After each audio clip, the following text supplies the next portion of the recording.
Rangpur express সকাল 9টার train, এখন সম্ভাব্য সময় দেখাচ্ছে সন্ধ্যা 7টা। 7 ঘন্টা, পুরো 7 ঘন্টা লেট। ধূমকেতু বুড়িমারি রংপুর এক্সপ্রেস ছাড়ছে 8 থেকে 9 ঘন্টা দেরিতে। ব্যবসা গরমে দীর্ঘ অপেক্ষায় যাত্রী ভোগান্তি চরমে।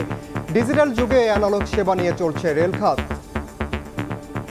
8:30 সেই ট্রেন ধরার জন্য এখানে তো সেই বুড়িমারি এক্সপ্রেস কোনো খবর নেই। সকাল 7টায় আসছে, আসার পর দেখছি যে ট্রেন 5 ঘন্টা 6 ঘন্টা লেট। ট্রেনের তো কোনো কর্তৃপক্ষের কোনো দায়িত্ব মানে এরা নিতে পারে না। স্টেশন কর্তৃপক্ষ আমাদের মেসেজ বা কোনো একটা মোবাইল বা নোটিফিকেশনের মাধ্যমে জানাই দিতে পারতো। 10 ঘন্টা 5 ঘন্টা বিলম্বিত হয়। সেক্ষেত্রে আমাদের টিকিট যে শহর.com আছে যাদেরকে নির্দেশনা দেওয়া রয়েছে যে সময় জনসাধারণকে যেন সেটি ইনফরমেশন দেওয়া হয়। 650 কোটি টাকায় কেনা 20টি ডেমো ট্রেন বিকল। কেনার সিদ্ধান্ত ছিল ভুল, স্বীকার করলেন ডিজি। ভবিষ্যতে কি প্রয়োজন হবে সেই জিনিসটা তাদের ওই সময় বিবেচনা করার দরকার ছিল। আমাদের ওয়ার্কশপের সঙ্গে আরও বিকল্প কিছু ব্যবস্থা করা যায় কিনা সেই বিষয়টা ওইভাবে সবাই চিন্তা করা হয়নি। দেখছিলেন প্রধান শিরোনাম। দুপুরের সময় সঙ্গে আছি আমি ওমর ইনান। এবার অন্যান্য শীর্ষ সংবাদ। গরমের দাপট কমায় 1 মাসের বেশি সময় পর খুলল সব শিক্ষা প্রতিষ্ঠান। শিক্ষার্থীদের কলকাকলিত মুখর বিদ্যালয় প্রাঙ্গণ। বন্ধের ক্ষতি পুষিয়ে নিতে দ্রুত সিলেবাস শেষ করার আশা। ৭৫-এর 15 আগস্টের পর সেনাবাহিনীর ওপর বিশ্বাস হারিয়েছিল মানুষ। সরকারের প্রচেষ্টায় জনগণের দুঃসময়ে পাশে থেকে অর্জন করেছে আস্থা। ঢাকা সেনানিবাসে প্রধানমন্ত্রী।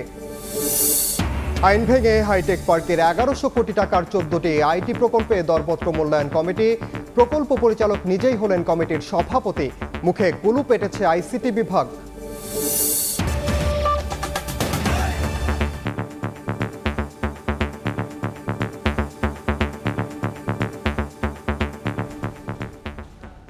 কমলাপুর থেকে উত্তর পশ্চিমাঞ্চলগামী প্রতিটি ট্রেনই ছাড়ছে 8 থেকে 10 ঘন্টা দেরিতে। গাজীপুরে ট্রেন দুর্ঘটনার 3 দিন পরও শিডিউল বিপর্যয় কাটিয়ে উঠতে পারেনি রেল। ব্যবসা গরমে দীর্ঘ অপেক্ষায় চরম ভোগান্তিতে পড়েছেন যাত্রীরা। আর এতে কর্তৃপক্ষের সদিচ্ছাকে দায়ী করছেন তারা।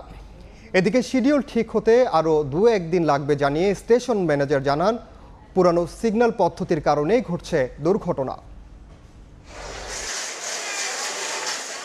কমলাপুরের প্ল্যাটফর্ম জুড়ে মানুষের ভিড়। দীর্ঘ অপেক্ষায় চোখে মুখে ক্লান্তির ছাপ। কাঙ্ক্ষিত ট্রেনের জন্য কারো অপেক্ষা 5 ঘন্টার, কারো অপেক্ষা ছাড়িয়েছে 8 ঘন্টারও বেশি। উত্তরবঙ্গের ট্রেন ধূমকেতু বুড়িমারি রংপুর এক্সপ্রেস ট্রেনের যাত্রীদের অপেক্ষা যেন শেষই হওয়ার নয়। দাঁড়িয়ে থেকে ক্লান্ত মানুষ, উপায় না পেয়ে শুয়ে পড়েন অনেকেই। সম্ভাব্য সময় দেখাচ্ছে সন্ধ্যা 7টা। আমি সকাল 9টার থেকে কি সন্ধ্যা 7টা পর্যন্ত অপেক্ষা করব? আমাদের বিড়ম্বনা হচ্ছে, এভাবে বসে থাকতে হচ্ছে, টাইম ওয়েস্ট হচ্ছে। 7 ঘন্টা লেট পুরো, তারপরে কখন আসবে কোনো নিশ্চয়তা নেই। ব্যবসা গরমে দীর্ঘ অপেক্ষায় ভোগান্তি চরমে উঠেছে। শিশুদের নিয়ে বেশি বিপাকে অভিভাবকরা। বসার জায়গা সংকট আর মালপত্র নিয়ে ভোগান্তি দূরপথের যাত্রীদের। সকাল 7টায় আসছি, হ্যাঁ বাচ্চা নিয়ে তো অবশ্যই সমস্যা হচ্ছে গরমের ভিতরে। ওনারা যদি একটু সচেতন হতো তাহলে অবশ্যই আমাদের এই যে সাধারণ যাত্রীগণের এই দুর্ভোগতে হতো না। ট্রেনের তো কোনো কর্তৃপক্ষের কোনো দায়িত্ব মানে এরা নিতে পারে না, আর দায়িত্ব অবহেলার কারণে আমাদের আজ এই অবস্থা। স্টেশনে আসার পর যাত্রীরা জানতে পারেন রংপুর এক্সপ্রেস 10 থেকে 12 ঘন্টা দেরিতে ছাড়বে। বাকিগুলোর যাত্রাতেও দেরি হবে 5 থেকে 6 ঘন্টা।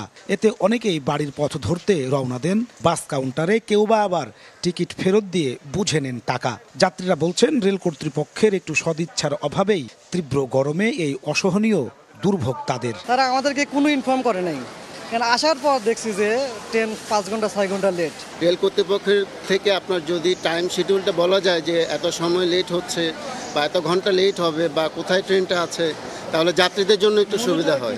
স্টেশন কর্তৃপক্ষ আমাদের মেসেজ বা কোনো একটা মোবাইল বা নোটিফিকেশনের মাধ্যমে জানাই দিতে পারতো। কর্তৃপক্ষের কাছে প্রশ্ন ছিল, ডিজিটাল এই যুগে যাত্রীকে স্টেশনে নিয়ে আসার পর শিডিউল বিপর্যয়ের খবর দেয়া থেকে মুক্তি দিতে কি করছেন তারা?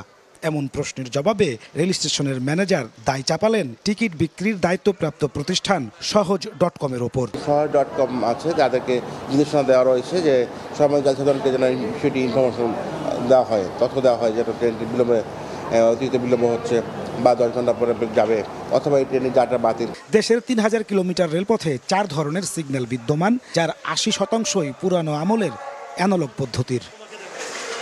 গত এক যুগে রেলের উন্নয়নে খরচ হয়েছে 1.5 লাখ কোটি টাকা। এরপরও আধুনিকায়ন হয়নি রেলের সিগন্যাল ব্যবস্থা। 19 থেকে 20 হলেই ঘটছে দুর্ঘটনা, যার খেসারত দিচ্ছেন যাত্রীরা।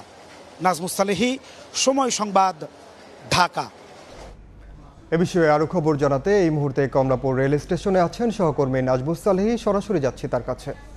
মিনিটের ট্রেন রংপুর এক্সপ্রেস রংপুরের উদ্দেশ্যে এখান থেকে ছেড়ে যাওয়ার কথা ছিল। সেই ট্রেনটি কমলাপুর রেল স্টেশনের পক্ষ থেকে মাত্র জানানো হয়েছে এটি ছেড়ে যাবে রাত 8টার দিকে। অর্থাৎ এটি বলাই যায় যে আসলে এটি 11 থেকে 12 ঘন্টা বিলম্বে এখান থেকে যাত্রা করবে। তার মানে ট্রেনের যে শিডিউল তার কোনো সংজ্ঞায় এখন আসলে বিপর্যয়ের মধ্যে নেই, তা একটি মহা বিপর্যয়ে গিয়ে ঠেকেছে। একেবারে পুরো শিডিউল ব্যবস্থা একেবারে লন্ডভন্ড হয়ে গেছে। এবং আপনি জানেন যে ধূমকেতু এক্সপ্রেস সকাল 6টার ট্রেন রাজশাহীর উদ্দেশ্যে এখান থেকে ছেড়ে যাওয়ার কথা ছিল, সেই ট্রেন এখনও প্ল্যাটফর্মেই আসে নাই। তার মানে এটি আসলে কখন ছাড়বে তারও আসলে কোনো নির্দিষ্ট করে তারা আসলে বলতে পারছেন না যে এটি আসলে কখন যাবে। বন্দলতা এক্সপ্রেস চাঁপাইনবাবগঞ্জের ট্রেন, এটি 1:30টায় এখান থেকে ছেড়ে যাবার কথা থাকলেও এখনও সেটি প্ল্যাটফর্মে আসেই নাই। সুতরাং কখন যাবে বা কি হবে সেই ট্রেনের ভাগ্যে তা আসলে যাত্রীরা না জেনে দিক বেদিক আসলে যাত্রীরা অপেক্ষা করছেন, ঘুরে বেড়াচ্ছেন এবং আসলে তাদের কাছে আগাম তথ্যটিও নেই। তারা বলছেন যে তারা যেহেতু অনলাইনে টিকিট কেটেছেন, তাদের জাতীয় পরিচয়পত্র এবং মোবাইল নাম্বার সব কিছুই সংরক্ষণ আছে রেলের কাছে। সুতরাং এই ট্রেনটি কত ঘন্টা বিলম্ব হবে সেই আগাম তথ্যটা যদি যাত্রীদেরকে আগেই জানিয়ে দেওয়া সম্ভব হতো তাহলে তারা হয়তো সেই সময় মতো আসতেন এবং তাদের এখন এই গরমে প্ল্যাটফর্মে বসে থেকে ভোগান্তি পোহাতে হতো না, অথবা তাদের যে সময় তা আসলে তা অপচয় হতো না। তারা এখন এই দাবি তুলছেন। তবে রেল আসলে দায়সারা বক্তব্য, তারা বলছেন যে টিকিট বিক্রির যে ভাড়া করা চুক্তিভিত্তিক যে প্রতিষ্ঠান সহজ, তাকে আসলে সেই দায়িত্ব দেওয়া হয়েছে। সে কিভাবে কাজটি করতে পারছে কি পারছে না সে বিষয়ে তারা এখন ভাবতে আসলে সেটা তদন্ত করবেন তারা। তাছাড়া রেলের একটি শর্ট কোড নাম্বার আছে যেখানে ট্রেনের নাম লিখে সেই নাম্বারে পাঠালে সেই ট্রেন আসলে কখন ছাড়বে সেই বিষয়টি জানানোর কথা, বাট সেই ফাংশনটিও এখন কাজ করছে না। একইভাবে উত্তরবঙ্গের আরও একটি ট্রেন বুড়িমারি এক্সপ্রেস, সেটিও আসলে এখন পর্যন্ত প্ল্যাটফর্মে আসেনি, যেটা সকাল 8:30টায় এখান থেকে ছেড়ে যাওয়ার কথা ছিল। সব মিলিয়ে বলা চলে যে মাত্র একদিনের দুর্ঘটনা, আজকে 3 দিন পেরিয়ে যাচ্ছে। এই 3 দিনেও আসলে কোনো ধরনের যাত্রীদের যে ভোগান্তি তা আসলে একটুও কমে নাই। একটি দুর্ঘটনা পুরো শিডিউল ব্যবস্থাকে, বিশেষ করে উত্তর পশ্চিমাঞ্চলের পুরো শিডিউলকে একেবারে লণ্ডভণ্ড করে দিয়েছে। সামান্য একটি দুর্ঘটনা তারা 3 দিনে এখন পর্যন্ত যেই শিডিউলকে তারা লাইনে নিয়ে আসতে পারে না, শিডিউলে ফেরাতে পারে না ট্রেনকে, যে বিলম্ব তারা আসলে গাফিলতি হিসেবে দেখছেন। এবং বাকি যে ট্রেনগুলো আছে উত্তরবঙ্গের, সেগুলোর ভাগ্যেও কিন্তু একই রকম পরিণতি ঘটার আশঙ্কা করছেন সংশ্লিষ্ট ট্রেনের যাত্রীরা। এই ছিল আমার কাছে কমলাপুর রেল স্টেশন থেকে সর্বশেষ। সরাসরি যুক্ত ছিলাম কমলাপুর রেল স্টেশনে। এদিকে রেল যেন চলছে গৌরী সেনের টাকায়। 650 কোটি টাকায় কেনা 20টি ডেমো ট্রেনই বিকল হয়ে পড়ে আছে ওয়ার্কশপে। রেলের স্থায়ীভাবে নষ্ট হতে চলেছে। কেনার সিদ্ধান্তকে ভুল আখ্যা দিয়ে রেলওয়ে মহাপরিচালক বলছেন রক্ষণাবেক্ষণের ব্যবস্থা না করেই কেনা হয় ট্রেনগুলো। তবে ব্যর্থতার দায়ভার কেউ নিতে না চাইলেও দেশীয় প্রযুক্তিতে ডেমো মেরামতের কথা ভাবছে রেলওয়ে। নুরুল আলম নয়নের ক্যামেরায় নাজমুস সালেহের আরও একটি রিপোর্ট। পরিত্যক্ত ট্রেনের ভাগাড়, যেন মেয়াদ উত্তীর্ণ নষ্ট ট্রেন পড়ে আছে ওয়ার্কশপ জুড়ে। অথচ 2014 সালে ডেমোগুলো কেনা হয় 650 কোটি টাকা দিয়ে। 4 দশক সেবা দেওয়ার কথা থাকলেও কেনার পর থেকেই বিকল হতে শুরু করে চীনা ডেমো। দীর্ঘদিন পড়ে থাকায় ঘন জঙ্গলে ঢেকে গেছে ট্রেন। জং ধরে ক্ষয়ে পড়ছে মূল্যবান যন্ত্রপাতি। অবহেলা অযত্নের ট্রেনগুলো এখন স্থায়ীভাবে নষ্টের পথে। পড়ে আছে, ঠিক আছে, এগুলো অকেজ অবস্থায় আছে, তো আমরা নিরবতা দেখতে আছি আর কি। ডেমো তো এখন আপাতত মানে অচল অবস্থায় আছে এখানে। আমরা এখানকার জঙ্গল পরিষ্কার করতেছি, দেখতে অনেক জঙ্গল দেখা যাচ্ছে বেশি। মেকানিকরা বলছেন দেশে ডেমো মেরামতের নেই কোনো ওয়ার্কশপ, কোনো ট্রেনিংও দেয়া হয়নি তাদের। ফলে প্রযুক্তিগত কোনো ধারণা না থাকায় মেরামত সম্ভব হচ্ছে না। ডেমোর কোনো ওয়ার্কশপ নাই, কাজ করবে যারা ওই মিস্ত্রি ওখানে দেয় নাই। আমাদের ওইভাবে ট্রেন আপ না ডেমো নিয়ে আমরা, যে কারণে আমরা ডেমো নিয়ে এতটা আগাইতে পারিনি। যেটা দিয়ে মেরামত করবে এটার যে পার্টস, এই পার্টস ওইভাবে নাই আমাদের। রেলওয়ে মহাপরিচালকের সহজ স্বীকারোক্তি, রক্ষণাবেক্ষণের ব্যবস্থা না করেই কেনা হয় ডেমো। ভবিষ্যতে কি প্রয়োজন হবে সেই জিনিসটা তাদের ওই সময় বিবেচনা করার দরকার ছিল। মেনটেন্যান্সটা আমাদের ওয়ার্কশপ পারবে কি, অথবা আমাদের ওয়ার্কশপের সঙ্গে আরও বিকল্প কিছু ব্যবস্থা করা যায় কিনা সেই বিষয়টা ওইভাবে সবাই চিন্তা করা হয়নি বলে আমার কাছে মনে হয়। তবে ব্যর্থতার দায় কেউ নিতে না চাইলেও দেশীয় প্রযুক্তিতে ডেমো মেরামতের কথা ভাবছে রেল। এখনও এই মুহূর্তে কোনো চূড়ান্ত সিদ্ধান্ত নেই, তবে এটা নিয়ে আমরা একটা পরিকল্পনা নিয়ে আসলে একটা পরিকল্পনা ভাবতেছি যে দেখি কস্ট এফেক্টিভ হয় কিনা। যদি হয় তাহলে হয়তো এটা চালু করতে পারি, নাহলে পরবর্তী সিদ্ধান্ত নেওয়া হবে। 2021-22 অর্থ বছরে 21 কোটি টাকা খরচ করেও একটি ট্রেনও সচল করা সম্ভব হয়নি। 650 কোটি টাকায় কেনা ডেমো এখন পরিণত হয়েছে পরিত্যক্ত এক ভাগাড়ে। রেল কর্মকর্তারা বলছেন ডেমো মেরামতের সক্ষমতা নেই তাদের। বিপুল পরিমাণে রাষ্ট্রীয় অপচয়ের এখন আর কেউ দায়ভার নিতে চান না। নাজমুস সালেহী, সময় সংবাদ, ঢাকা। অন্য প্রসঙ্গ, 75-এর 15 আগস্টের পর সেনাবাহিনীর ওপর আস্থা হারিয়েছিল মানুষ। তবে সরকারের প্রচেষ্টায় জনগণের দুঃসময়ে পাশে থেকে অর্জন করেছে আস্থা। ঢাকা সেনানিবাসে আর্মড ফোর্সেস ইনস্টিটিউট অফ প্যাথোলজির নবনির্মিত ভবন ও আর্মি সেন্ট্রাল অডিটোরিয়াম সেনা প্রাঙ্গণ ভবনের উদ্বোধন করে কথা বলেছেন প্রধানমন্ত্রী শেখ হাসিনা। সকাল 10টায় সেনানিবাসে বাংলাদেশ সেনাবাহিনী পরিচালিত প্যাথোলজিক্যাল পরীক্ষাগার ও রক্ত সঞ্চালন কেন্দ্র এফআইপির নতুন ভবন উদ্বোধন করেন সরকার প্রধান। এর মাধ্যমে আরও আধুনিক হবে প্যাথোলজিক্যাল পরীক্ষা ও রোগ নির্ণয়ের পদ্ধতি, যা নিশ্চিত করবে সশস্ত্র বাহিনীর সদস্যদের পাশাপাশি অন্যান্য নাগরিকদের আধুনিক স্বাস্থ্যসেবা। নতুন ভবন উদ্বোধনের পর এটি ঘুরে দেখেন প্রধানমন্ত্রী। এরপর সকাল 10:30টায় আর্মি সেন্ট্রাল অডিটোরিয়াম সেনা প্রাঙ্গণ ভবনের উদ্বোধন করেন প্রধানমন্ত্রী শেখ হাসিনা। সর্বাধুনিক সুবিধা সংবলিত এই ভবনটিতে রয়েছে 1,500 আসনের 2টি কনভেনশন হল। পরে প্রধানমন্ত্রী বলেন, ফোর্সেস গোল 2030 অর্জনে সশস্ত্র বাহিনীকে প্রযুক্তি জ্ঞান সম্পন্ন করতে কাজ করছে সরকার। আমরা চাচ্ছি আমাদের সশস্ত্র বাহিনী আধুনিক জ্ঞান সম্পন্নভাবে প্রতিষ্ঠিত হবে। সেই সাথে যেহেতু আমাদের 2008 নির্বাচনের লক্ষ্য ছিল ডিজিটাল বাংলাদেশ গড়ে তোলা, কাজে আধুনিক প্রযুক্তি জ্ঞান সম্পন্ন আমাদের সশস্ত্র বাহিনী গড়ে উঠবে, সেটাই আমাদের লক্ষ্য এবং সেভাবেই আমরা কাজ করে যাচ্ছি। শান্তিরক্ষা মিশনে আমাদের সশস্ত্র বাহিনী যে অবদান রাখে প্রতিটি দেশ প্রত্যেকেই ভূয়সী প্রশংসা করে, কাজে সেটাকে আরও উন্নত করাই আমাদের লক্ষ্য। 75-এ 15 আগস্টের পরে সেনাবাহিনীর উপরে যে আস্থা এবং বিশ্বাস সাধারণ মানুষ কিন্তু হারিয়ে ফেলেছিল।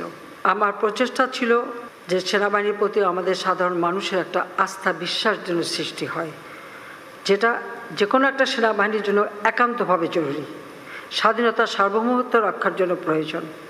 আর যে সেনাবাহিনীর উপর জনগণের আস্থা বিশ্বাস থাকে না, তারা কখনো কোনো রণাঙ্গনে বিজয় অর্জন করতে পারে না। যে কোনো একটা দুঃসময় দেখা দিলে আমাদের সশস্ত্র বাহিনী জনগণের পাশে আছে এবং জনগণের একটা ভরসা স্থল হিসেবে সে আস্থা আজকে আমাদের সশস্ত্র বাহিনী অর্জন করতে সক্ষম হয়েছে। উপজেলা নির্বাচনে দলীয় প্রতীকে নির্বাচন না করা এবং এমপি মন্ত্রীর পরিবারের সদস্যদের নির্বাচনে অংশগ্রহণ না করা আওয়ামী লীগের নীতিগত সিদ্ধান্ত। অন্য দল চাইলে প্রতীক নিয়ে নির্বাচন করতে পারে বলে মন্তব্য করেছেন আওয়ামী লীগের সাধারণ সম্পাদক ওবায়দুল কাদের। রোববার ধানমন্ডিতে সভাপতির রাজনৈতিক কার্যালয়ে সংবাদ সম্মেলনে তিনি আরও বলেন, বৈশ্বিক সংকটে অর্থনৈতিক চাপে আছে সরকার। উপজেলা পরিষদের প্রথম ধাপের নির্বাচনের বাকি মাত্র 2 দিন। আগেই দলীয় প্রতীক ছাড়া অংশ নেওয়ার সিদ্ধান্ত জানায় আওয়ামী লীগ। নিষেধাজ্ঞা দেওয়া হয় এমপি মন্ত্রীদের পরিবারের কাউকে নির্বাচনে অংশ নিতে। রোববার সংবাদ সম্মেলনে আওয়ামী লীগের সাধারণ সম্পাদক জানান, নির্বাচন প্রতিদ্বন্দ্বিতা পূর্ণ করতেই এমন সিদ্ধান্ত নেওয়া হয়েছে। অন্য দল চাইলে প্রতীক নিয়ে নির্বাচন করতে পারে। আমরা একটা নতুন কৌশলে জাতীয় নির্বাচন করেছি এবং তার ধারাবাহিকতা আমরা মনে করেছি যে প্রতীক ছাড়া নির্বাচনটা করলে প্রতিদ্বন্দ্বিতামূলক হবে। আমরা নিজেরা প্রতীক দিইনি, তো অন্যেরা প্রতীক ব্যবহার করবে না এ ব্যাপারে আমাদের দ্বিমত। দ্রব্যমূল্যের ঊর্ধ্বগতি ও অর্থনৈতিক চাপ প্রসঙ্গে ওবায়দুল কাদের বলেন, যুদ্ধের কারণে বৈশ্বিক সংকটের প্রভাব মুক্ত নয় বাংলাদেশ। যুদ্ধের কারণে যে অর্থনৈতিক সংকট এটা সারা বিশ্ব জুড়ে এবং তার প্রতিক্রিয়া প্রভাব আমাদের এখানেও আছে।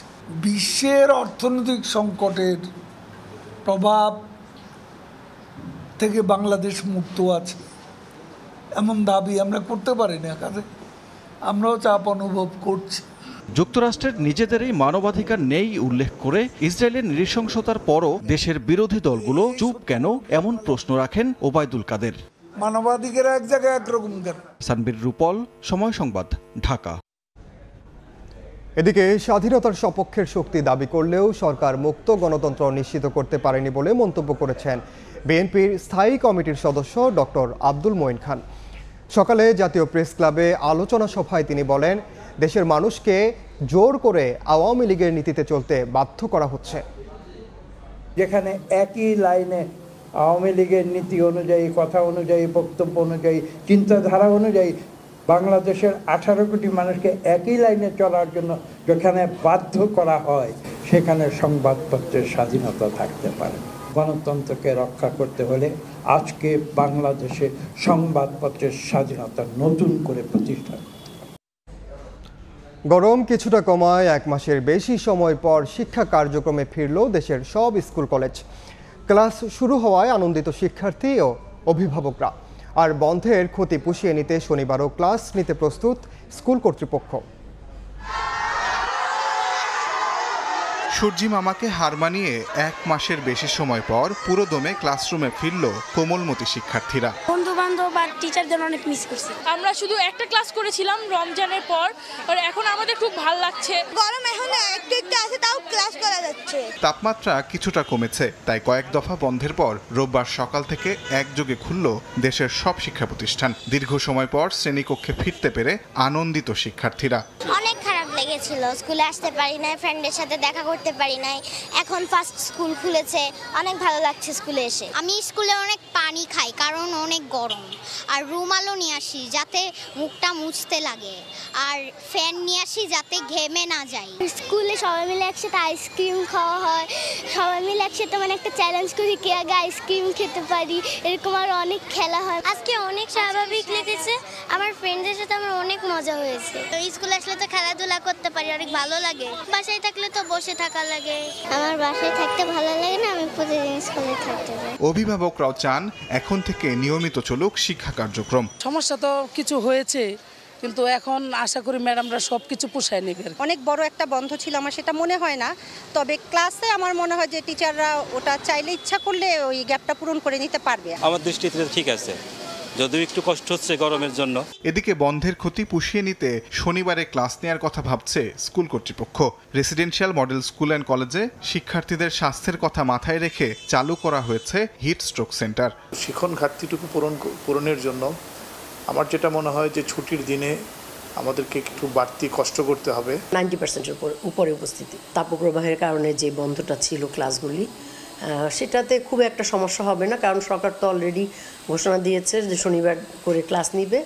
তো আমরা বেশ যে কয়টা দিন বন্ধ গেছে উপরন্ত তার থেকেও আমরা হয়তো আরও বেশি, যদি আমাদের সমস্যা মনে করি তা আমরা আরও বেশি রাখবো। ঈদুল ফিতর ও বাংলা নববর্ষের ছুটি শেষে 21 এপ্রিল সারা দেশে সব শিক্ষা প্রতিষ্ঠান খোলার কথা ছিল। তবে তাপপ্রবাহের কারণে 1 সপ্তাহ পিছিয়ে 28 এপ্রিল খোলে কিছু শিক্ষা প্রতিষ্ঠান। 2 দিন ক্লাসের পর হাইকোর্ট আদেশ দেন দেশের সব প্রাথমিক, মাধ্যমিক স্কুল ও মাদ্রাসার ক্লাস বন্ধের। প্রাথমিক ও গণশিক্ষা মন্ত্রণালয় এবং শিক্ষা মন্ত্রণালয় থেকে আসে একই ধরনের সিদ্ধান্ত। তাজওয়ার মাহমুদ, সময় সংবাদ, ঢাকা। আকাশে মেঘ আর সূর্যের লুকোচুরিতেও কমেনি ভ্যাপসা গরম, তাই তো জনজীবনে ভোগান্তিও কমেনি এতটুকু। এদিকে কাল থেকে রাজধানীর তাপমাত্রা কমার পূর্বাভাস দিয়েছে আবহাওয়া অফিস। আপেক্ষিক আর্দ্রতা, হিউমিডিটি এইটা একটু বেশি, এই কারণে ঘাম হচ্ছে।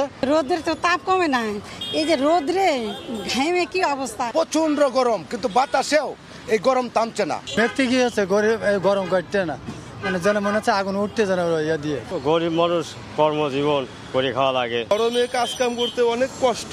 সিং, সিলেট এবং ঢাকা বিভাগের 2-1 জায়গায় বৃষ্টিপাতের সম্ভাবনা রয়েছে।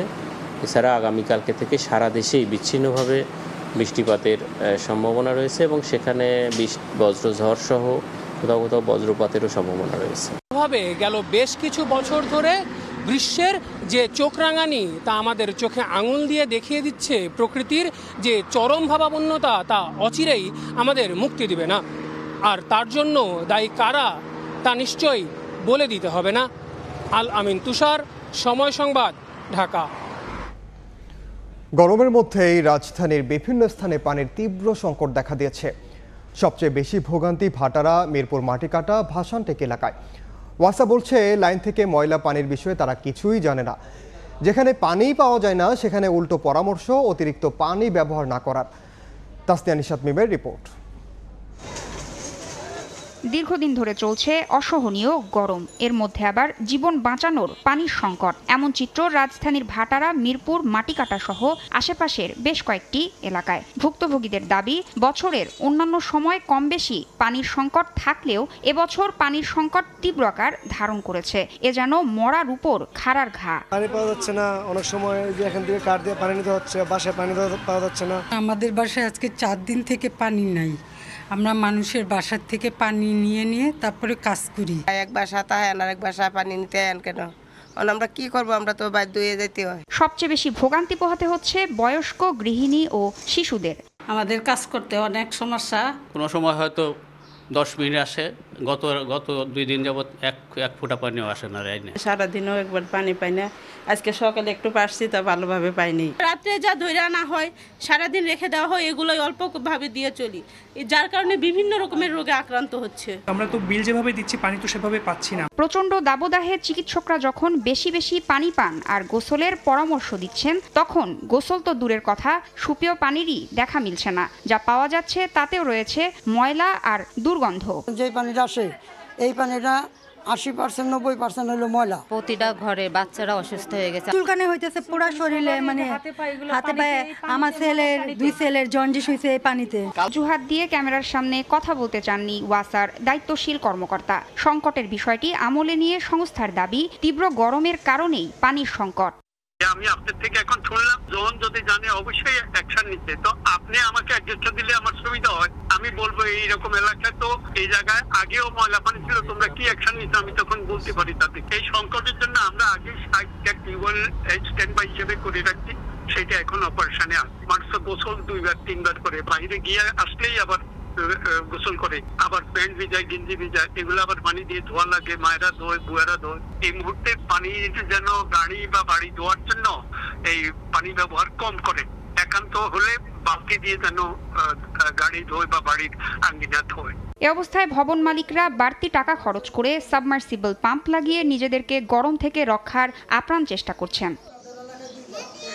তাসনিয়া নিশাত মিম, সময় সংবাদ, ঢাকা। ভারত রফতানিতে নিষেধাজ্ঞা তুলে নেওয়ার একদিনের মধ্যেই নাটকীয়ভাবে দেশের বাজারে কমেছে পেঁয়াজের দাম। রাজধানীর কারওয়ান বাজারে খুচরায় কেজিতে দাম কমেছে 10 টাকা পর্যন্ত। ব্যবসায়ীরা বলছেন, আমদানি করা পেঁয়াজ আসলে দাম আরও কমবে। রাজবাড়ী থেকে 7,000 টাকা ভাড়ায় এক ট্রাক পেঁয়াজ নিয়ে ঢাকায় আসেন কৃষক সাইদুল ইসলাম। আশা ছিল তার 60 টাকা দরে বিক্রির, কিন্তু ভারতের পেঁয়াজ দেশে আসার ঘোষণায় কেজিতে 10 টাকা কমায় তার লাভ কম হবে অন্তত 50,000 টাকা। বাজার আমি জানতে পারছিলাম যে 60 টাকা করে, কিন্তু এখানে এসে দেখি এখন বাজার 50 টাকা 52 টাকা করে। এতে আমার প্রচুর লস। ভারতের রফতানির ঘোষণায় পেঁয়াজের দাম কমায় খুশি ক্রেতারা। একদিনে ঘোষণা দিচ্ছে 10 টাকা কমছে, দেখা যদি ইন্ডিয়ার পেঁয়াজটা যদি আসে তাহলে দেখা গেছে আরও কমে দেবে। এদিকে খুচরায় 1 কেজি পাবনার পেঁয়াজ বিক্রি হচ্ছে 60 থেকে 62 টাকা, অথচ একদিন আগেও বিক্রি হয়েছে 70 টাকা। ফরিদপুর ও রাজবাড়ীর পেঁয়াজের কেজি ঠেকেছে 55 টাকায়। 60 টাকার পেঁয়াজ আমরা 52-53 টাকা বর্তমান বেচতেছি। এ তো ইন্ডিয়ান পেঁয়াজ আসার কথা শুনছে।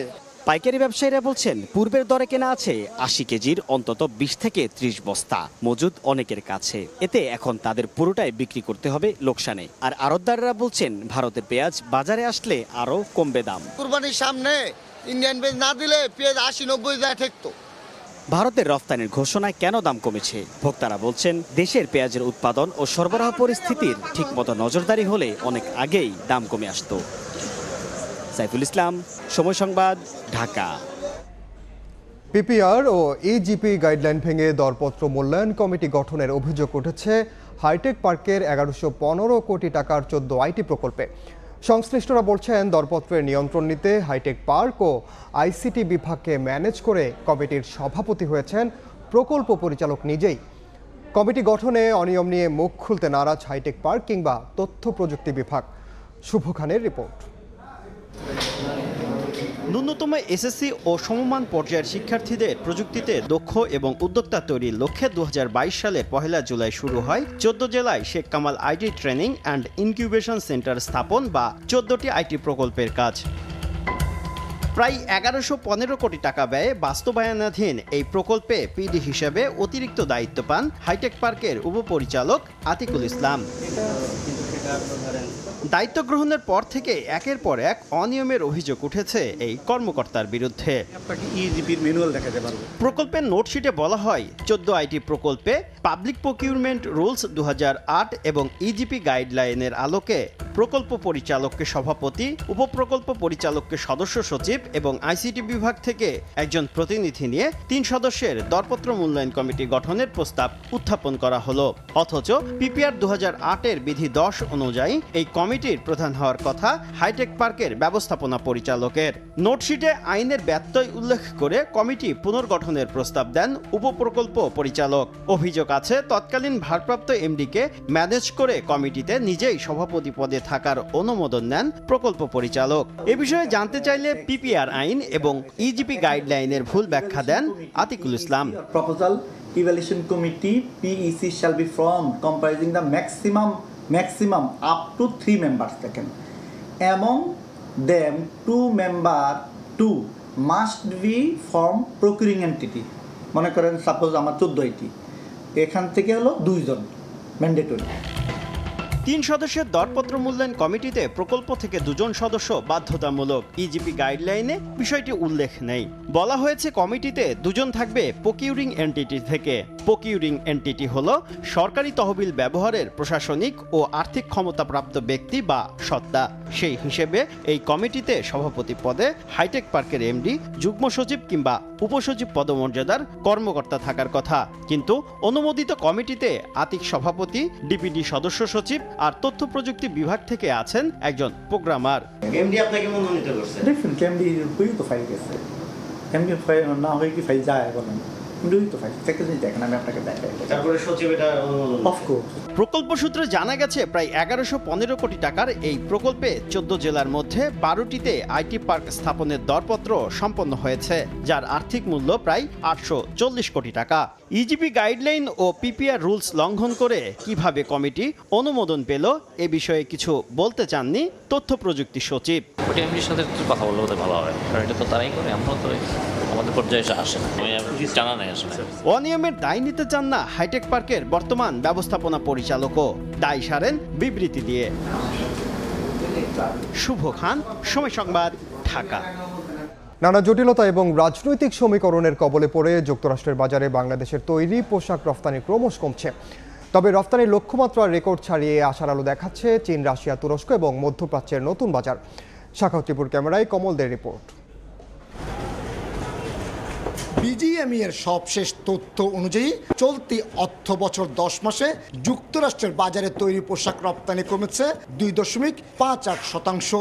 আগের অর্থ বছরে এই সময়ে 5,609 মিলিয়ন মার্কিন ডলারের পণ্য রপ্তানি হলো, এই বছর তা 5,464 মিলিয়নে নেমে এসেছে। অথচ যুক্তরাষ্ট্রকে ধরা হয় বাংলাদেশের তৈরি পোশাকের প্রধান বাজার। তার পাশাপাশি ইউরোপ এবং কানাডার মতো প্রচলিত বাজারও কাঙ্ক্ষিত প্রবৃদ্ধি মিলছে না। স্টোরগুলিতে যে পরিমাণ বিক্রি হওয়ার কথা ছিল সেই পরিমাণ বিক্রি হচ্ছে না হওয়ার কারণে ওরা কিনছে কম। আমরা যে $100 বিলিয়ন টার্গেট নিয়ে ক্যাপাসিটি করে ফেলেছি, সে ক্যাপাসিটির অনুযায়ী আমরা অর্ডার পাচ্ছি না। গত 10 মাসে নতুন বাজারে 6,302 মিলিয়ন মার্কিন ডলারের পণ্য রপ্তানি করেছে বাংলাদেশ। এর মধ্যে বছরে তুরস্কের রেকর্ড 63.35%, চীনে 44.76%, সৌদি আরবে 47.19%, আরব আমিরাতে 36.54%, রাশিয়ায় 25.65%, অস্ট্রেলিয়ায় 21% এবং জাপানে 7.12% প্রবৃদ্ধি হয়েছে বলে দাবি বিজিএমই এর। আমাদের রপ্তানি হচ্ছে ঠিক আছে, কিন্তু স্ট্যাবিলিটি নিয়ে আসার জন্য আমাদের থেকে, গভর্নমেন্ট থেকে এটা উদ্যোগটা নিতে হবে। আমাদের কনসুলেটগুলো কাজ করতে হবে। আমাদেরকে বাইরে যখন আমরা প্রাইস অফার করে, আমরা যখন ওদের সাথে প্রাইস কোট করি, তখন ওরা আমাদেরকে বলে ভিয়েতনাম, কম্বোডিয়া থেকে তোমার প্রাইস অলমোস্ট 30% বেশি। চলতি বছরের প্রথম 4 মাসে 17 বিলিয়ন মার্কিন ডলারের তৈরি পোশাক রপ্তানি করেছে বাংলাদেশ। বিদেশি মিশনগুলো কার্যকর ভূমিকা রাখলে রপ্তানির লক্ষ্যমাত্রা পৌঁছানো তেমন কোনো ব্যাপার নয়। চট্টগ্রামের বায়েজিদ শিল্পাঞ্চল থেকে কমল দে, সময় সংবাদ। বাংলাদেশ জিম্বাবুয়ে সিরিজের খবর। চট্টগ্রামে একদিনের ব্যবধানে 5 ম্যাচ টি-20 সিরিজের দ্বিতীয় ম্যাচে মাঠে নামতে যাচ্ছে দুই দল। 1-0 এগিয়ে থাকলেও প্রথম ম্যাচের ভুল ত্রুটি শোধরাতে চায় নাজমুল হোসেন শান্তর দল। জহুর আহমেদ চৌধুরী স্টেডিয়ামে ম্যাচ শুরু সন্ধ্যা 6টায়। একদিনের বিরতিতে বিশ্রামে বাংলাদেশ। ম্যাচের আগের দিন হোটেলবন্দি টাইগার স্কোয়াড। কেবল আনুষ্ঠানিকতা মেটাতে গণমাধ্যমে কথা বলেন ব্যাটিং কোচ ডেভিড হেম্প। সেখানেও আলোচনায় লিটন কুমার দাস। শেষ এক বছরে টি-20তে নেই কোনো 50। জিম্বাবুয়ের বিপক্ষে প্রথম ম্যাচে যেভাবে ফিরলেন তা সমালোচনা বাড়িয়েছে আরও। নতুন বলে এই ওপেনারের দুর্বলতা চিন্তার কারণ team ম্যানেজমেন্টেরও। So look, this is a difficult place to bat because of the challenge with the new ball. But he's working really hard in his game, and he's doing the best that he can to move forward, and that's the most important. বিশ্বকাপের আগে team combination মেলানোটাই সবচেয়ে বড় পরীক্ষা নীতি নির্ধারকদের। প্রতিপক্ষ Zimbabwe বলে সে সুযোগটা হাতছানি দিচ্ছে স্বাগতিকদের সামনে। লো স্কোরিং ম্যাচেও শরীফুল রিশাদরা ছিলেন খরুচে। দ্বিতীয় ম্যাচে এসব জায়গাতেই ফাইন টিউনিং করতে চাইবে নাজমুল শান্তর দল। অপরিবর্তিত দল নিয়ে মাঠে নামবে টিম টাইগার। অবশ্য এই ম্যাচেও বড় পরীক্ষা অপেক্ষা করছে ব্যাটারদের জন্য। এদিন বাংলাদেশের মতো দলীয় অনুশীলন বাতিল করে জিম্বাবুয়ে দলও। ঐচ্ছিক অনুশীলনে 2-1 ঘাম ঝরালেও বাকিরা আসেনি মাঠে। সাব্বির মিথুন, সময় সংবাদ। আনুষ্ঠানিকভাবে নারী টি-20 বিশ্বকাপের সূচি প্রকাশ করল আইসিসি। 10 দল নিয়ে 3 অক্টোবর বাংলাদেশে শুরু হবে আসর। রাজধানীর একটি 5 তারকা হোটেলে ট্রফি উন্মোচন ও সূচি প্রকাশের অনুষ্ঠান আয়োজিত হয়। এবারের বিশ্বকাপে বি গ্রুপে স্বাগতিক বাংলাদেশের প্রতিপক্ষ দক্ষিণ আফ্রিকা, ইংল্যান্ড, ওয়েস্ট ইন্ডিজ ও বাছাই পর্বের দ্বিতীয় দল। এই গ্রুপে খেলবে অস্ট্রেলিয়া, ভারত, নিউজিল্যান্ড, পাকিস্তান ও বাছাই পর্বের প্রথম দল। ঢাকা ও সিলেটে অনুষ্ঠিত হবে মোট 23টি ম্যাচ। আসরের ফাইনাল হবে 20 অক্টোবর।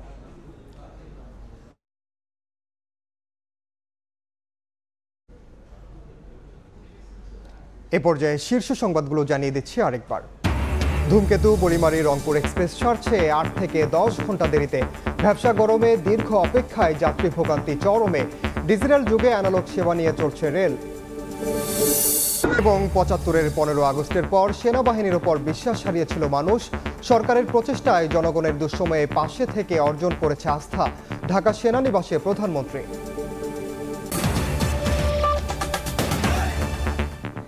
এই ছিল দুপুরের সময়ে। এরপর বিভাগীয় সময় সঙ্গে থাকবেন সহকর্মী রাইসা জান্নাত। ধন্যবাদ ইনান। বিভাগীয় সময় নিয়ে ফিরছি কিছুক্ষণ পরে, সঙ্গেই থাকুন সময়ের।